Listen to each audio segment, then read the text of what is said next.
किसान भाइयों नमस्कार।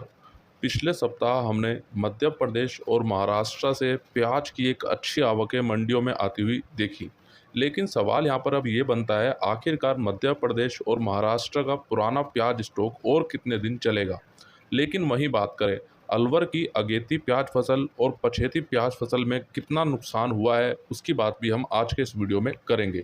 और हाँ किसान भाइयों, एक अच्छी खबर, महाराष्ट्र के लासल गांव में जो प्याज रेल थी वो बंद थी काफ़ी समय से, उसको शुरू कर दिया गया है। और अब जानेंगे आज के इस वीडियो में लासल गांव से किस राज्य में प्याज रैक के द्वारा प्याज को भेजा जाएगा।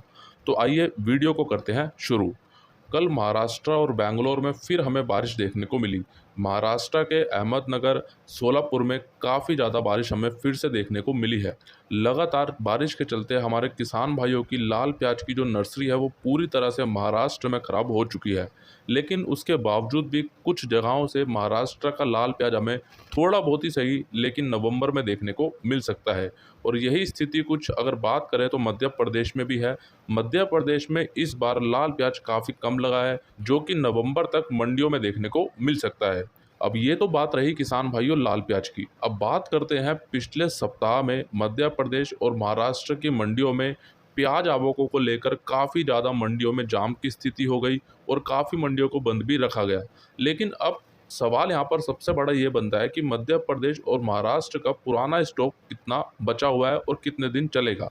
अभी किसान भाइयों कुल मिलाकर एक संभावना लगाई जा रही है कि पुराना स्टॉक मध्य प्रदेश और महाराष्ट्र में प्याज का लगभग इस अक्टूबर महीने तक मंडियों में आता रहेगा।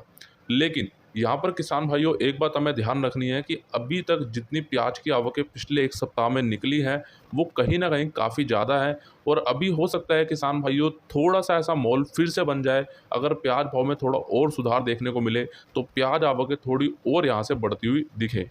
लेकिन किसान भाइयों अभी तक जो हमारे किसान भाइयों से, हमारे व्यापारी भाइयों से जानकारी मिल रही है वो यही है कि इस अक्टूबर महीने तक तो प्याज चलेगा, लेकिन नवंबर महीने में भी पुराना प्याज मध्य प्रदेश और महाराष्ट्र से आता रहेगा, लेकिन वो अभी के मुकाबले काफ़ी कम हो जाएगा। अब बात करते हैं किसान भाइयों अलवर ज़िले की। अलवर ज़िले की जैसा कि हमने कल के वीडियो में बात की थी, सरकारी आंकड़े कुछ आप सभी को बताए थे।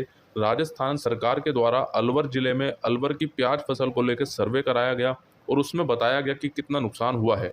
अब यहाँ पर बात करें कि अलवर ज़िले में अभी अगेती प्याज फसल और पछेती प्याज फसल में कितना कितना नुकसान है, हमारे किसान भाइयों से इसकी सीधी जानकारी ली गई है। लेकिन सबसे पहले हम ये जानते हैं अगेती प्याज फसल कब लगाई जाती है और पछेती प्याज फसल कब लगाई जाती है। अलवर ज़िले में अगेती प्याज फसल उसे बोला जाता है जो 20 अगस्त से पहले लगी हो। और वहीं बात करें पछेती प्याज फसल की, ये वो फसल होती है जो 20 अगस्त के बाद लगी हो, चाहे वो सितंबर में लगी हो या फिर अक्टूबर में लगी हो। तो इन दोनों में जो अंतर है वो तो हमें समझ आ गया। अब बात करते हैं अलवर ज़िले में अगेती प्याज फसल में लगभग 30% से 35% तक नुकसान का अभी अनुमान लगाया जा रहा है। लेकिन वहीं पछेती प्याज फसल में इतना नुकसान नहीं है, क्योंकि किसान भाइयों जो बारिश थी वो अधिकतर हमें अगेती प्याज फसल के समय ही देखने को मिली थी और जो पानी था वो पूरी तरह से वहाँ पर प्याज फसलों में बैठ चुका है। और राजस्थान सरकार के द्वारा भी एक सर्वे कराया गया जिसकी जानकारी आपको कल दी गई, उसमें भी यही बोला गया है कि राजस्थान में अलवर ज़िले में प्याज फसल को 30% से 40% तक नुकसान हुआ है।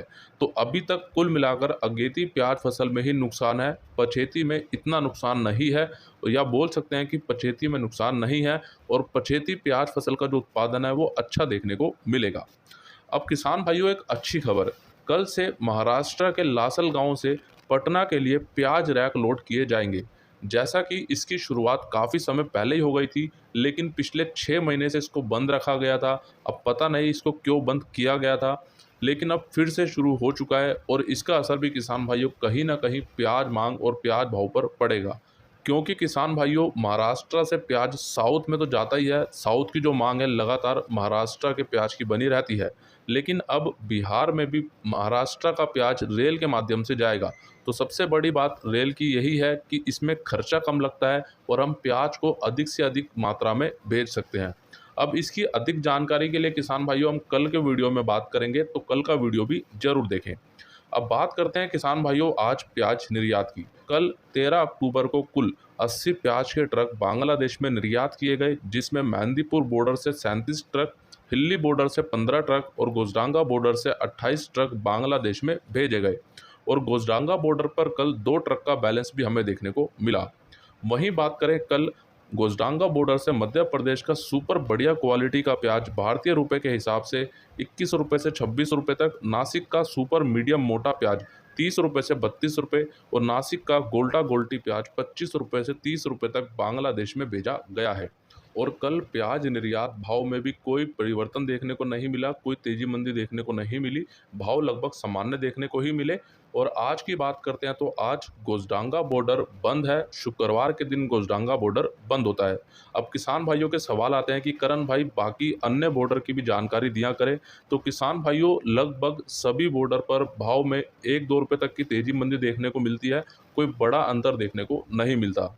और किसान भाइयों आप कमेंट बॉक्स में एक बात जरूर बताइएगा कि आपको जो रोजाना इंदौर मंडी के भाव दिए जाते हैं इनसे आप संतुष्ट हैं या नहीं, क्योंकि काफ़ी कमेंट मुझे देखने को मिल रहे हैं कि करण भाई आपने बताया है भाव सामान्य है लेकिन मंदी है। किसान भाइयों जो भी स्थिति इंदौर मंडी में होती है वही आपको बताई जाती है। ऐसा नहीं है कि वहाँ पे तेजी है तो आपको मंदी बताई जा रही है या फिर वहाँ पे मंदी है तो आपको तेजी बताई जा रही है। कल भाव सामान्य थे, कोई बड़ी गिरावट नहीं थी, लेकिन आज इंदौर मंडी में गिरावट है, उसकी बात हम आगे वीडियो में करेंगे। अब बात करते हैं कर्नाटक के नए प्याज की। आज बेंगलोर मंडी में कर्नाटक के नए प्याज की आवक लगभग 120 ट्रक की रही और आज कर्नाटक का नया सुपर प्याज 1500 रुपये से 2000 रुपये बिका, मीडियम प्याज 1000 से 1500 रुपये, गोल्टा गोल्टी प्याज 500 रुपये से 1200 रुपये तक बिका। अब बात करते हैं किसान भाइयों नाफेड के प्याज स्टॉक की, जो कि लगातार अभी दिल्ली आजादपुर मंडी और अन्य शहरों में आ रहा है जहां पर प्याज नहीं होता। अब यहां पर एक जानकारी और निकलकर सामने आई है कि नाफेड के प्याज स्टॉक में अभी तक 50% तक प्याज पूरी तरह से सड़ गया है और ये खुद किसान भाइयों उनके अधिकारियों के द्वारा जानकारियां दी जा रही हैं, क्योंकि कल के वीडियो में हमने इसकी विस्तार से बात की थी और नाफेड की जो पोल है वो पूरी तरह से अब खुलती हुई दिख रही है। और जैसा कि नाफेड के प्याज स्टॉक में 50% तक प्याज सड़ गया है, इतना प्याज सड़ने से केंद्र सरकार को करोड़ों रुपए का नुकसान हुआ है। अब केंद्र सरकार ने नाफेड की प्याज खरीदी की जांच भी शुरू करवा दी है और साथ ही नाफेड का जो 50% तक प्याज सड़ा है उसकी भी जांच यहां पर सरकार करवाएगी। अब कुल मिलाकर किसान भाइयों इसकी अधिक जानकारी आपको लेनी है और भी विस्तार से जानकारी अगर आपको लेनी है तो कल का वीडियो जरूर देखिए। वहीं हाल ही में कृषि और किसान कल्याण मंत्रालय के अनुसार भारत में सामान्य खरीफ मौसम में लगभग 2.57 लाख हेक्टेयर में प्याज बोया जाता है। पिछले वर्ष की तुलना में इस वर्ष लगभग 25% की इसमें गिरावट रही और इस वर्ष महाराष्ट्र में प्याज की खेती लगभग 80,500 हेक्टेयर में की गई है, जो पिछले वर्ष की तुलना में लगभग 21% तक कम है। तो ये कुछ आंकड़े हैं जो आपके साथ समय समय पे रखे जाते हैं ताकि आप सभी किसान भाइयों को इनकी भी जानकारी होनी चाहिए और आप इनको देखकर भी अपने प्याज को रोकने का, बेचने का निर्णय भी लेते रहें और साथ ही आपको प्याज फसल इस वर्ष या फिर अगले वर्ष कितनी लगानी चाहिए इसका भी निर्णय आप ले सकें और आपके लिए ये काम आसान हो जाए।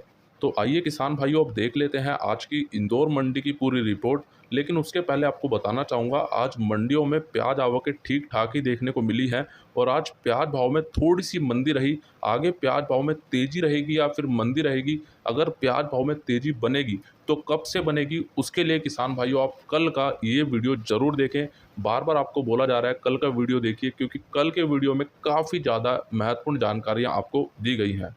तो आइए अब बात करते हैं सबसे पहले हम लहसुन की। लहसुन बिका आज 1-2 लोट ऊपर में 2400 रुपये तक, सुपर माल 1200 से 1600 रुपये, एवरेज माल 600 से 1200 रुपये, मीडियम माल 400 से 700 रुपये, हल्का माल 100 से 400 रुपये और आज आवक रही लगभग 8000 से 9000 कट्टों की और लहसुन के भाव में काफ़ी दिनों के बाद 200 रुपये तक की तेज़ी बनी है।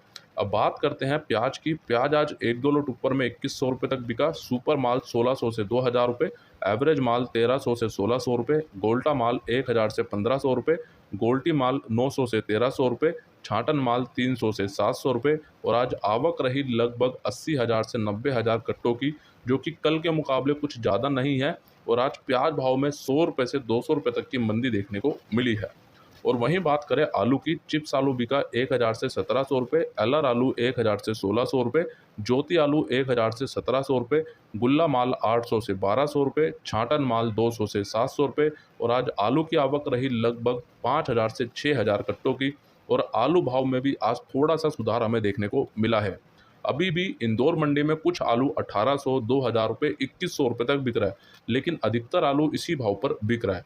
तो किसान भाइयों, आपसे जो सवाल इस वीडियो में पूछा गया है उसका जवाब आप कमेंट बॉक्स में ज़रूर दीजिएगा। तो आज का ये पूरा वीडियो आप सभी को कैसा लगा कमेंट बॉक्स में ज़रूर बताइएगा। वीडियो अच्छा लगा है किसान भाइयों तो लाइक भी ज़रूर कीजिएगा, और हमारे सभी किसान भाइयों तक इस वीडियो को ज़्यादा से ज़्यादा शेयर भी ज़रूर कीजिएगा। मिलते हैं किसान भाइयों आपसे एक अगली और नई वीडियो में। जय जवान जय किसान।